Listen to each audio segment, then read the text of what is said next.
Nous avons ici réuni une vingtaine de photos, des textes, des objets, des lumières. Nous avons fait une scénographie qui raconte, en résumé bien sûr, le parcours que je réalise depuis des années sur l'état du monde de ces passagers, sur le comment j'accompagne et je témoigne de mes contemporains, de leurs métamorphoses, de leurs actions.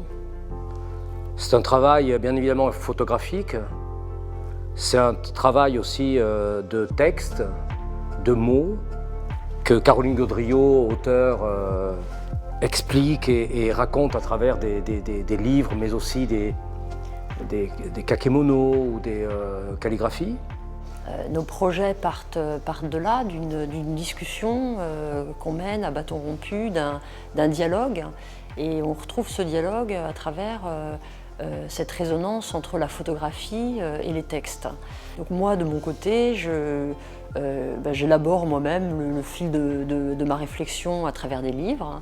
C'est vrai que notre fil conducteur, notre fil rouge, c'est l'homme face à son époque. Donc c'est typiquement les modernes, ce qu'on est nous,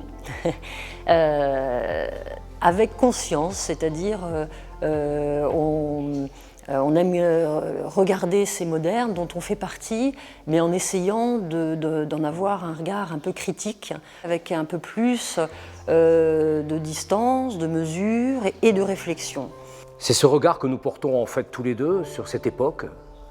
C'est cette longue conversation qu'on a entamée à peu près 20 ans sur l'état du monde, en effet, et ses passagers.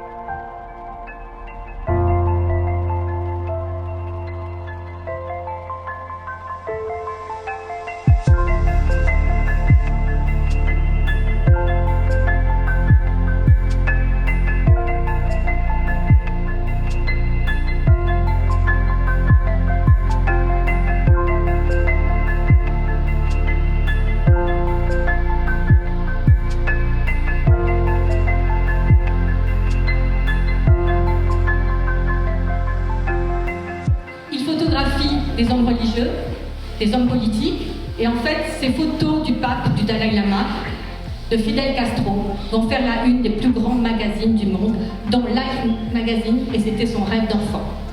Cette année-là, il est publié dans 32 grands magazines de la planète.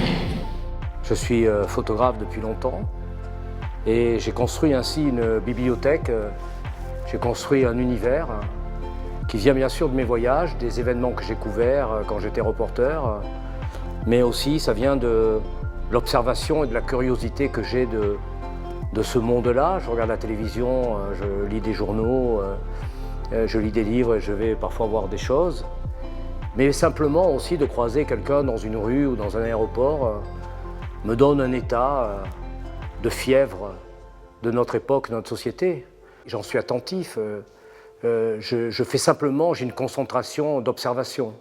Je ne sais pas si quelqu'un comme moi, comme vous, sommes réellement capables d'interpréter ce qui se passe dans la tête d'un artiste comme Gérard Rancinan, qui a exposé dans les plus grands musées du monde, qui est peut-être le photographe artistique le plus connu, et qui est celui qui traduit probablement aussi le mieux l'évolution, la décadence, la dégradation parfois de notre société. Je suis photographe, donc je ne suis pas un monteur de photos. Je ne suis pas un menteur. Je suis un photographe qui fait des photographies, qui témoignent d'une époque, qui témoignent d'un moment. Comment je pourrais être le témoin de quelque chose si je trichais à la base? Comment je pourrais en être le témoin? Donc bien sûr qu'il n'y a pas de montage. Dans ce que vous voyez ici, ce sont des photos où tout le monde est là, réuni, et on fait des scènes. Et d'ailleurs, nous avons un film très intéressant qui déroule pendant 52 minutes tous les making-of de nos photographies. On ne plaque jamais une exposition qu'on a sur un lieu. On habite le lieu, on le fait à notre patte, et le lieu est habité par notre projet, par notre idée. En tout cas, c'est important de rentrer dans des lieux comme ça, qui ont été des lieux sacrés, où malgré tout, on peut le transformer en centre d'art ou autre chose. Il gardera une mémoire. Il gardera une mémoire. Et mon travail, c'est justement un travail de mémoire. Je suis un garçon qui arrête le temps. Je suis un photographe.